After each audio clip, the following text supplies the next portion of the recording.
요한복음 강의 21번째 시간으로 성도의 양식이라는 제목으로 말씀을 보겠습니다. 인간은 참 다양한 욕구를 가지고 있습니다. 그냥 밥만 먹고 또 살 집이 있고 또 입을 옷이 있으면 만족할 것 같지만, 물론 이 기본적인 것들이 채워지지 않을 땐 밥만 먹었으면 좋겠다, 내가 살 집만 있었으면 좋겠다라고 그 기본적인 욕구가 채워지기를 열망하지만, 이런 기본적인 욕구가 다 채워진 이후에도 여전히 새로운 욕구들이 생겨나게 됩니다.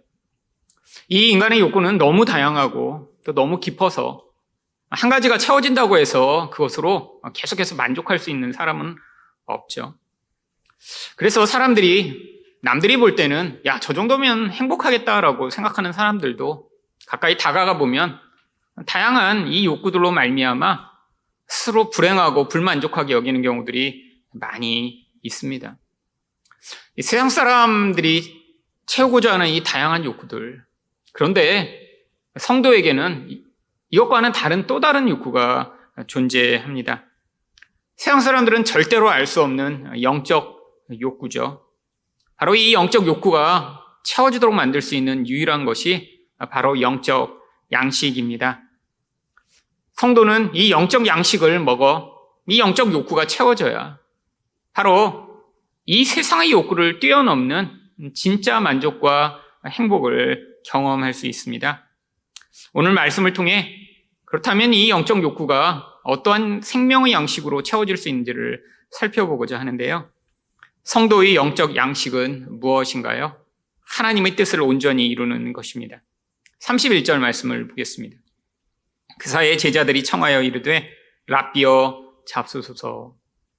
지금 사마리아 여인과 예수님과 대화를 하고 있는 것들을 제자들이 기다리다가 대화가 끝나자 이제 제자들이 마을에서 가지고 온 음식을 예수님께 권합니다.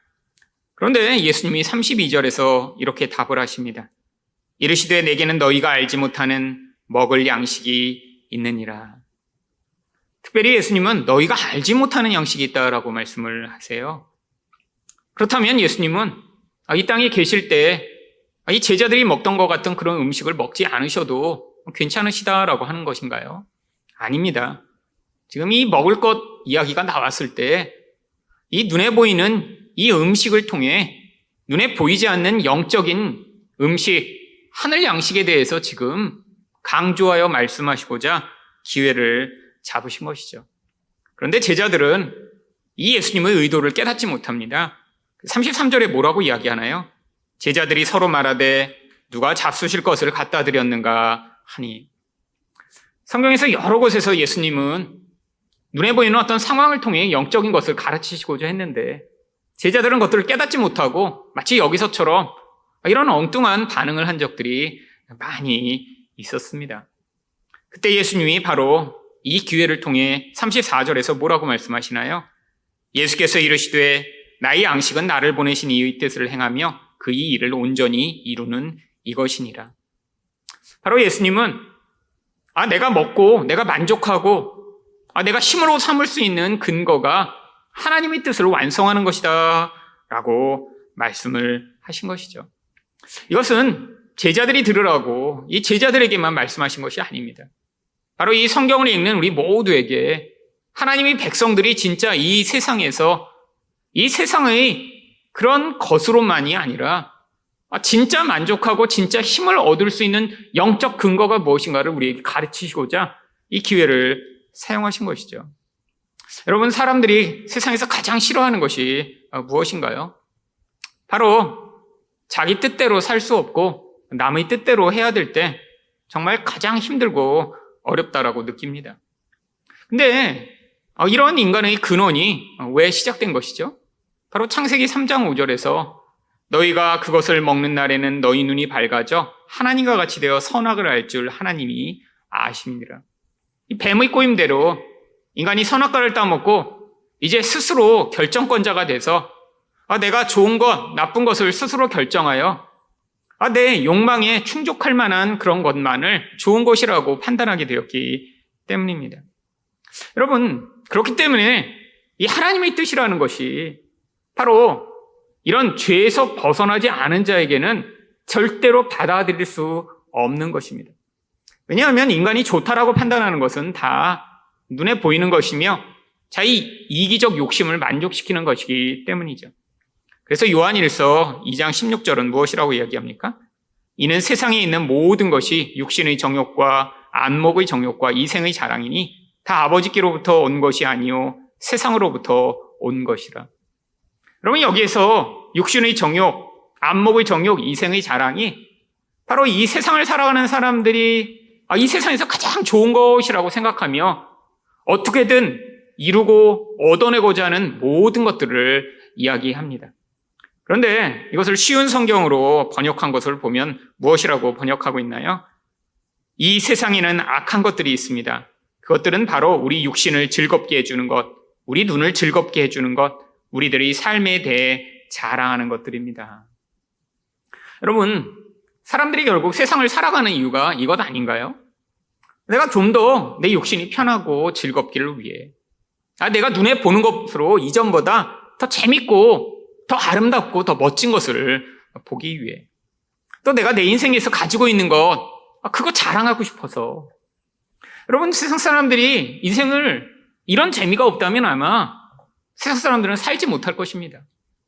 사람들은 이것을 위해 자기 시간과 돈과 노력을 투자하며 열심히 나를 더 멋진 사람인 것처럼 드러내고, 내 눈에 더 재밌는 것들을 찾아다니며, 또한 내 이 육신을 더 기쁘고 만족하게 하기 위해 몸부림치는 인생을 살죠.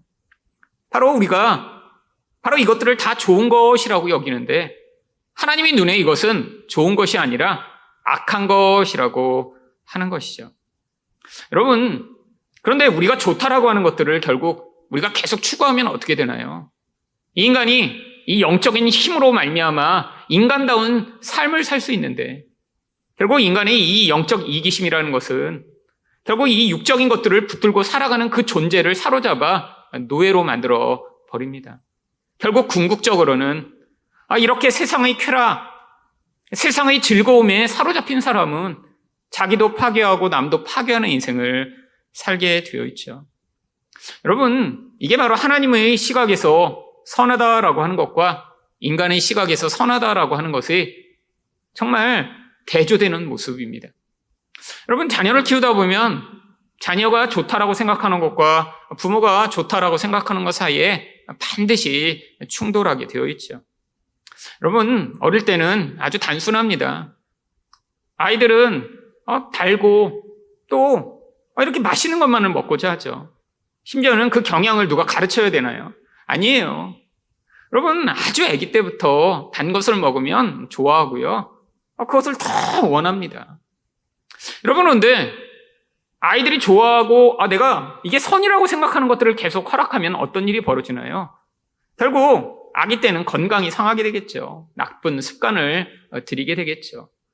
아이가 야채나 이런 것 하나도 좋아하지 않는다고 늘 그런 패스트푸드나 그런 정말로 아이가 좋아하는 것만 먹이면 나중에 어떻게 될까요?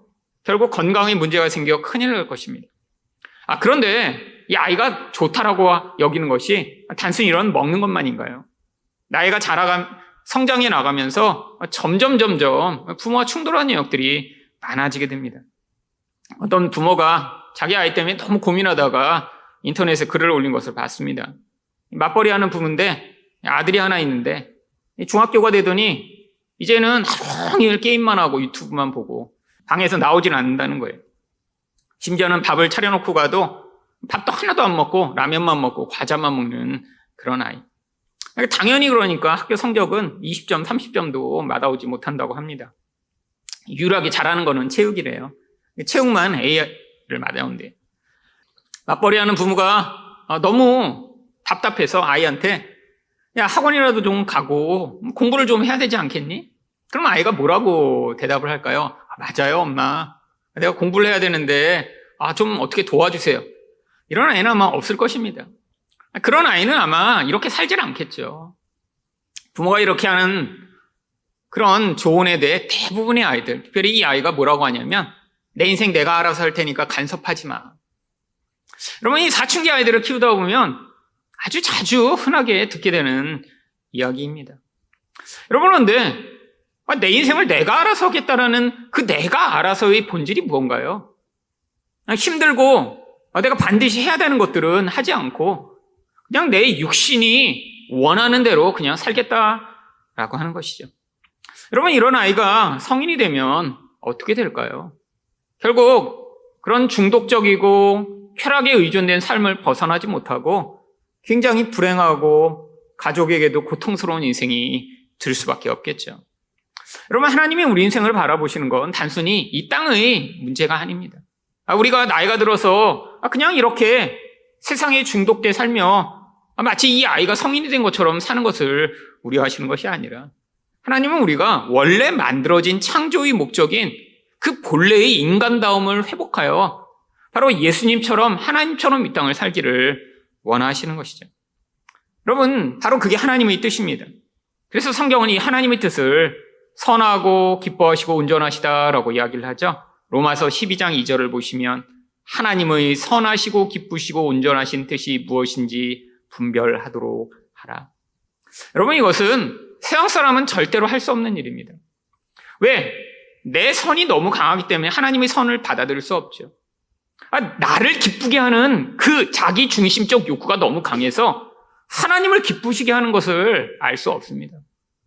아니, 이 인간이 반쪽짜리 영혼을 가지고 영적인 것을 받아들이지 못하기 때문에 온전한 것이 무엇인가 절대 알 수가 없죠. 여러분, 그런데 성도에게도 문제가 있습니다. 하나님의 뜻은 이렇게 선하고 온전하신데 성도 또한 우리 안에 육신이라는 것 때문에 이 하나님의 뜻을 하나님의 관점에서 바라보기보다는 나에게 이익이 되는 측면에서만 하나님의 뜻을 추구하죠. 여러분, 혹시 점심에 무엇을 먹을까 기도하며 결정하시나요? 하나님, 오늘은 돈가스가 좋을까요? 오늘은 설렁탕이 좋을까요? 기도하다 보면 하나님이 그래, 오늘은 날이 이렇게 우중충하니까 설렁탕이 좋겠다. 감사합니다. 여러분, 이렇게 먹는 사람 없죠.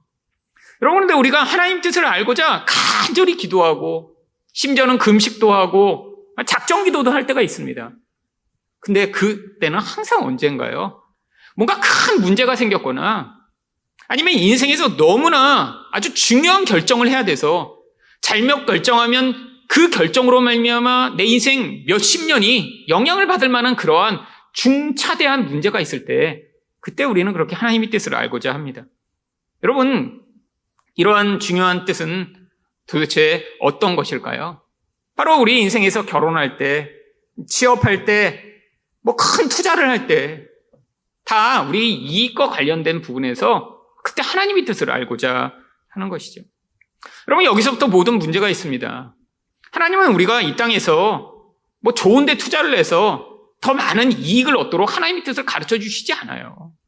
아니, 어떤 때는 돈을 의존하는 사람이 내가 이렇게 이곳에 투자하면 돈을 많이 벌 수 있다라는 그런 기대를 가지고 하나님 뜻을 구했는데 아니, 정말로 그게 우연히 맞아서 거기서 엄청난 돈을 벌어 돈의 노예가 되어 하나님을 영원히 저버리게 된다면 오히려 이것은 하나님의 뜻이 아니라 마귀의 뜻일 가능성이 높습니다. 많은 사람들이 로또에 당첨되기를 간절히 원하죠. 근데 로또 당첨된 사람들만 연구하는 그러한 학자에 의하면 로또 당첨된 사람의 80%는 당첨된 이후에 이전보다 훨씬 더 불행한 인생을 살게 된다라고 이야기를 합니다. 여러분, 왜죠? 그릇이 안 됐는데 너무 많은 돈이 주어지면서 그 돈의 노예가 되어 그 돈으로 말미암아 인생이 파괴되는 거죠. 근데 그 로또 전문가가 마지막에 코멘트하는 게 아주 인상적이었습니다. 돈은 살아있는 생물과 같다고. 그 생물이 그 돈의 크기만큼 커지는데 그 큰 생물을 다룰 수 있는 능력이 없는 사람이 그 큰 힘을 갖게 되면 그 생물한테 잡아먹혀 결국 인생이 파괴되는 경우가 너무 많이 있다라고 이야기를 하더라고요. 여러분, 도대체 하나님의 뜻을 여러분은 언제 구하시나요? 여러분, 하나님의 뜻은 바로 우리가 이렇게 내 인생에서 내가 원하는 것을 이루고자 할 때 구하는 것이 아닙니다. 성경에 나오는 그래서 많은 하나님의 뜻은 우리가 생각하는 것과 다른 차원을 가지고 있어요. 여러분, 저도 결혼할 때 하나님의 뜻이 무엇인가 인생 가운데 가장 열심히 구했던 것 같습니다. 기도원에 들어갔고요. 3일을 금식하며 내가 생각하고 있는 이 여자가 정말 내 인생에서 하나님의 뜻에 부합한 사람인가를 알고자 했죠.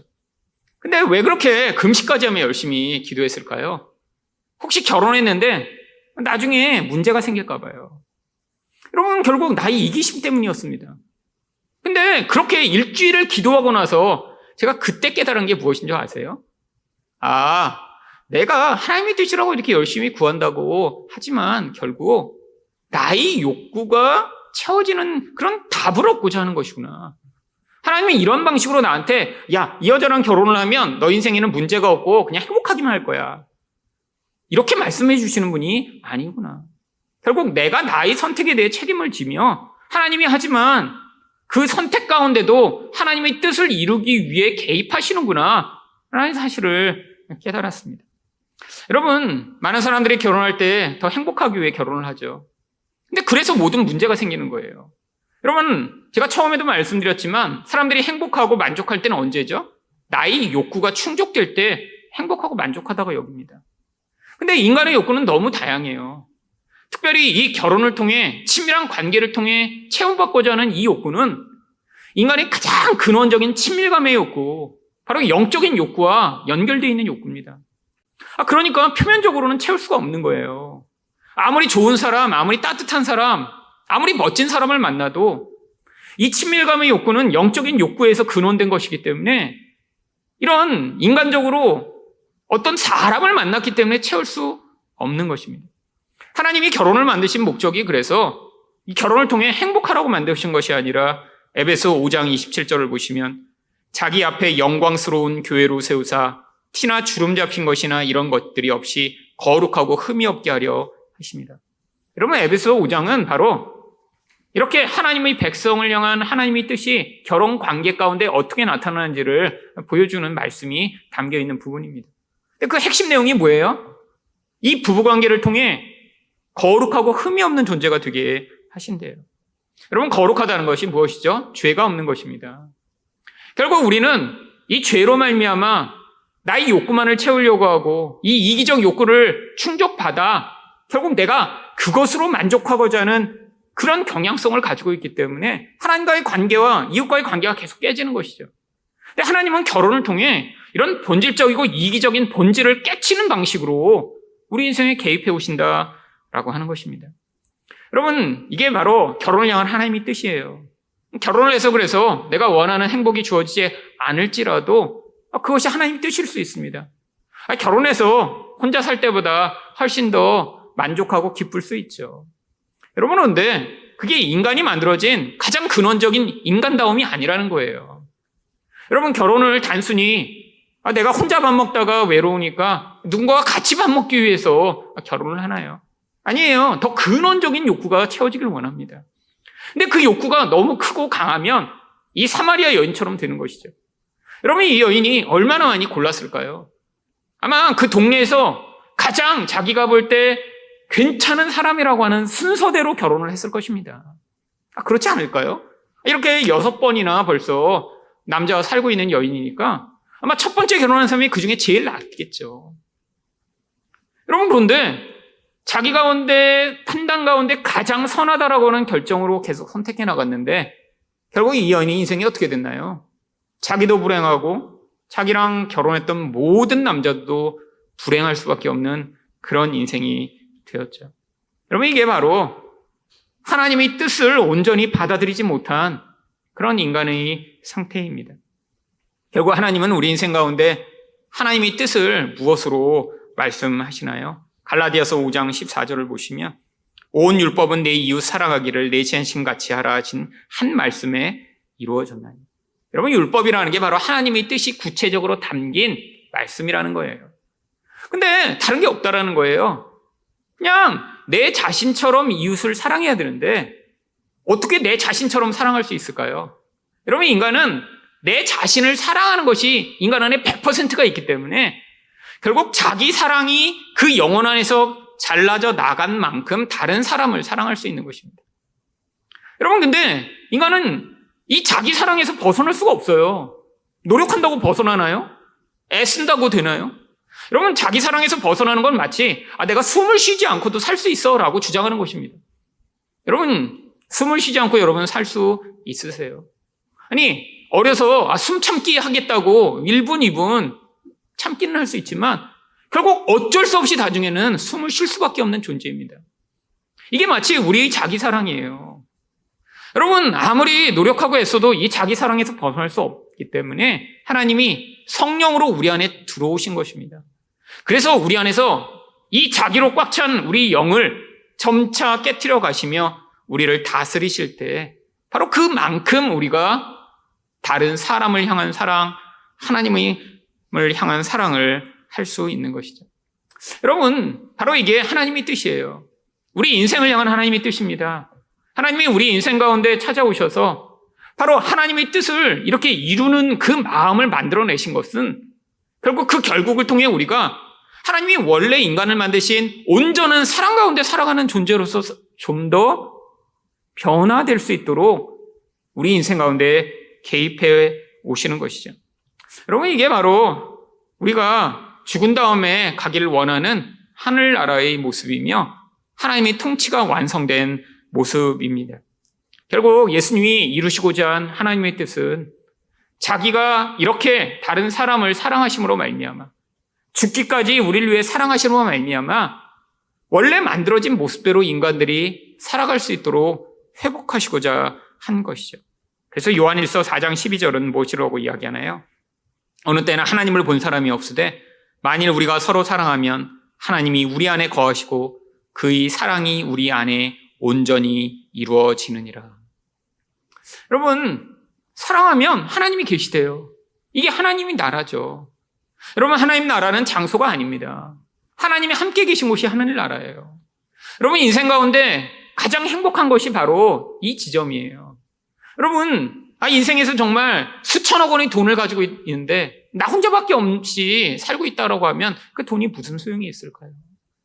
여러분, 인생에서 아주 즐겁고 행복한데 근데 나 혼자밖에 없다면 그게 정말 무슨 진정한 기쁨이 들 수 있을까요?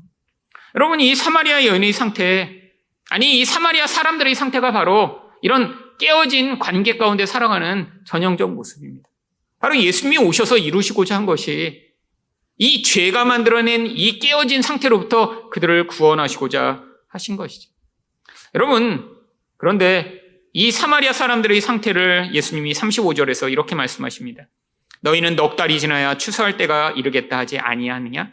그러나 나는 너희에게 이르노니 너희 눈을 들어 밭을 보라. 희어져 추수하게 되었노라. 여러분, 이 사마리아인들이 이렇게 예수님을 찾아와 그들이 구원받게 된 이 상황이 바로 그들 가운데 추수가 가능하게 되었다는 한 것이죠. 여러분, 근데 이 사마리아 여인들이 가서 예수님에 대해 이야기했을 때 어떻게 반응했나요? 28절부터 30절을 보시면 여자가 물동이를 버려두고 동네로 들어가서 사람들에게 이르되 내가 행한 모든 일을 내게 말한 사람을 와서 보라. 이는 그리스도가 아니냐 하니 그들이 동네에서 나와 예수께로 오더라. 여러분, 이 여인의 이러한 간증 하나에 어떻게 이렇게 사람들이 다 몰려오게 된 건가요? 이게 바로 영적으로 추수할 때가 되었기 때문입니다.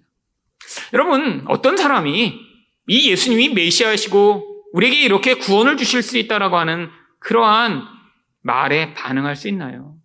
바로 이런 자기 중심적 이기성으로 살아가며 결국 그 고통이 얼마나 고통스러운가 깊이 깨달은 사람만이 이것에 반응할 수 있습니다.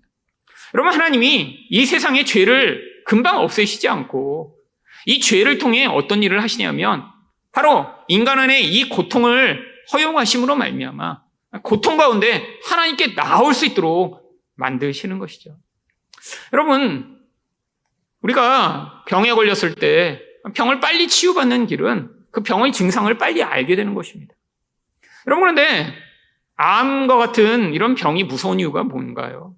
여러분, 암이 자고 일어났더니 그 다음날 아침에 암이 시작되는 경우는 없습니다. 암은 그 몸 안에서 몇 년, 몇십 년째 계속해서 자라가기 시작해요. 그런데 이게 암이다라고 판별이 되기에는 이 수십 년이 걸쳐온 그 여정 가운데 그 암세포가 엄청나게 많이 뭉쳐서 외부에서도 진단이 가능할 때 돼서야 암이라고 진단이 되는 것이죠. 아니, 지금 건강하다고 여기는 모든 사람 안에도 다 암세포가 있습니다. 근데 그게 암으로 발견되기에는 그게 상당한 시간이 필요한 거예요. 그래서 암이네? 라고 발견하게 된 다음에는 이미 손을 쓸 수 없을 만큼 그 파괴적 영향력이 강력해지기 때문이죠. 여러분, 마찬가지입니다. 영적으로도. 여러분, 인간은 하나님 없이는 원래 살 수 없는 존재예요. 근데 하나님이 필요하다는 사실, 이 사실을 우리는 다 알지 못합니다. 하나님의 자리에 다른 것들을 다 올려놓고 살고 있기 때문이죠. 여러분, 근데 무슨 일이 벌어지나요? 결국 인간이 하나님을 대신에 다른 것들을 붙들면 붙들수록 그게 행복과 만족을 가져오는 것이 아니라 파괴와 고통과 멸망을 가져오게 됩니다. 근데 하나님이 바로 그 고통으로 말미암아 복음에 반응할 수 있는 사람들을 만들어내시는 것이죠. 여러분, 저희 교회 가운데도 하나님이 말씀에, 복음에 다른 분보다 더 깊이 반응하는 분들이 있습니다. 근데 공통 특징이 있어요. 어떤 특징인 줄 아세요?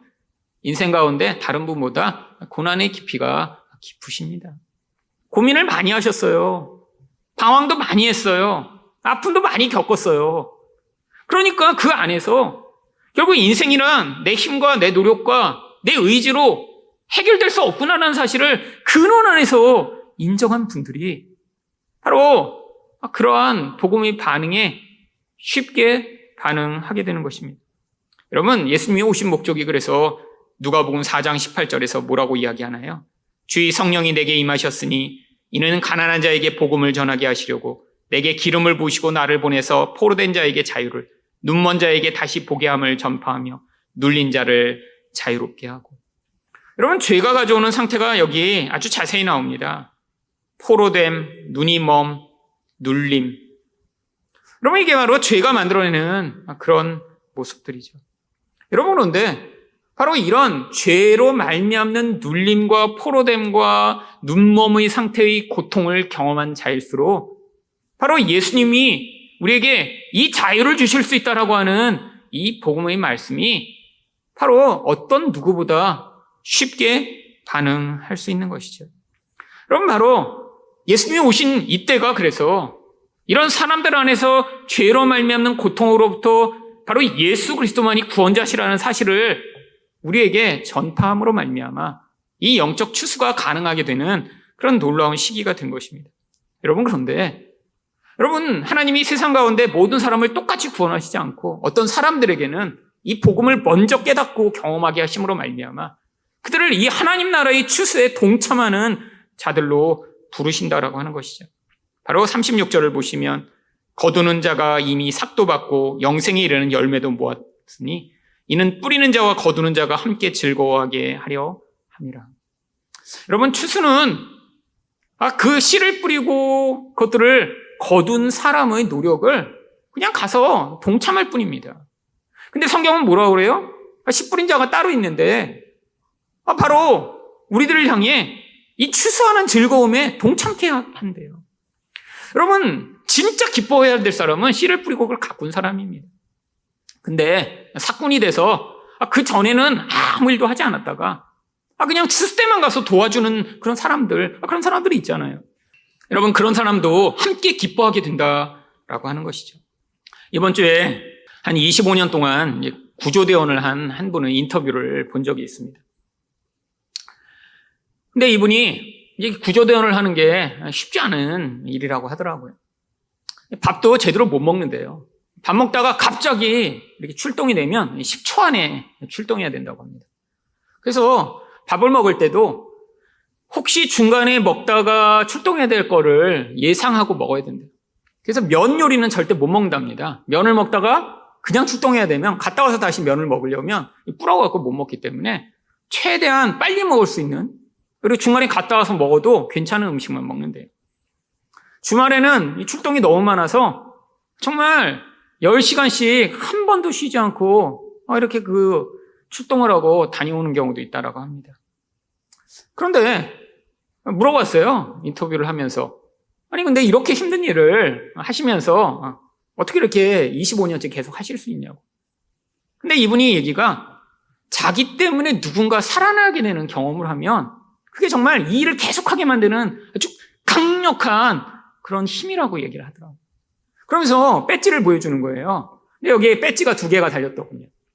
그러면서 설명을 해요. 이 위에 있는 배지는 심정지가 온 사람을 살려냈을 때 받는 배지인데, 한 사람을 살려내면 은색이고 10사람을 이상을 살려내면 금색 배지를 준대요. 근데 보여주는데 금색이에요. 10명 이상이 그분 때문에 살아난 거죠. 그 밑에 있는 다른 배지는 또 뇌경색 같은 그런 긴급한 상황에 있는 사람을 또 살려냈을 때 받는 배지라고. 그러니까 이분을 통해 정말 죽었다가 살아난 사람이 10명 이상인 거예요. 10명 이상. 여러분, 그렇게 죽었다가 살아날 그런 긴박한 상황에 있던 사람들에게 이분은 정말 생명의 은인이죠. 근데 그분에게뿐 아니라 그 사람 자체에도 내가 누군가의 생명을 살렸다라고 하는 그 희열과 감동이 25년이 넘게 그 일을 기쁘게 해올 수 있는 원동력이었던 것입니다. 여러분, 하나님이 어떤 사람에게 더 깊은 고난과 어려움을 통해 이 복음을 먼저 받아들이게 하신 이유가 무엇인가요? 바로 이 기쁨에 동참하도록 초대하시는 것이죠. 그래서 37절과 38절은 이렇게 이야기합니다. 그러므로 한 사람이 심고 다른 사람이 거둔다 하는 말이 옳도다. 내가 너희로 노력하지 아니한 것을 거두러 보내었노니 다른 사람들은 노력하였고 너희는 그들이 노력한 것에 참여하였느니라. 여러분, 사람마다 주어진 역할이 다 다릅니다. 여러분, 어떤 사람이 전도할 수 있어요. 근데 자기가 그 전도의 열매를 경험하지 못할 수도 있습니다. 근데 또 어떤 사람은 내가 전하지 않았는데 다른 사람이 나를 통해 예수 그리스도를 만나게 되는 그런 경험을 할 수도 있죠. 여러분, 생명을 주시는 것은 하나님이십니다. 누군가 전도 잘했다고 어떤 사람이 예수를 믿게 되고, 누군가 노력했다고 어떤 사람이 영적으로 성장하게 되나요? 아닙니다. 여러분, 하나님에게 달려 있어요. 여러분, 제가 똑같은 설교를 해도 어떤 분은 그 설교에 굉장히 아주 은혜롭게 반응을 하며 그것으로 인생에서 굉장히 중요한 그런 변환의 계기들을 삼는 분이 있습니다. 근데 어떤 분에게는 정말 졸린 이야기가 될 수도 있죠. 그 차이가 뭔가요? 똑같은 말인데도 바로 하나님이 그의 인생을 통해 어떻게 준비하시고 인도해 나가셨는지 그 차이가 바로 그 결과를 만든 것이죠. 여러분, 그런데 보세요. 노력하지 않은 것에도 참여하여 바로 이 생명이 살아나는 그 경험을 할 때, 여러분, 이 경험이 이 땅에서 우리가 더 맛있는 것을 먹고 더 좋은 것을 할 때보다 바로 예수님이 말씀하신 대로 하나님의 뜻에 동참하는 놀라운 희열과 감동을 경험하게 되는 것입니다. 여러분, 이런 감동을 경험한 분들 물론 많지 않죠. 여러분, 하지만 그런 분들을 만날 때마다 저 또한 크게 감동하며 자극을 받습니다. 물론 우리는 이런 선교사님처럼 이것을 다 버리고 떠나 선교를 하도록 하나님 부르시지 않습니다. 그 사람의 수준과 환경과 상황 가운데 하지만 이 땅 가운데 정말 이런 하늘 양식을 맛보심으로 말미암아 이 세상의 것으로 만족하지 못하는 그 만족의 그 수준을 뛰어넘는 하늘 양식으로 말미암아 체험받아 이 세상에서 하늘나라를 맛보는 여러분 되시기를 예수 그리스도 이름으로 축원드립니다.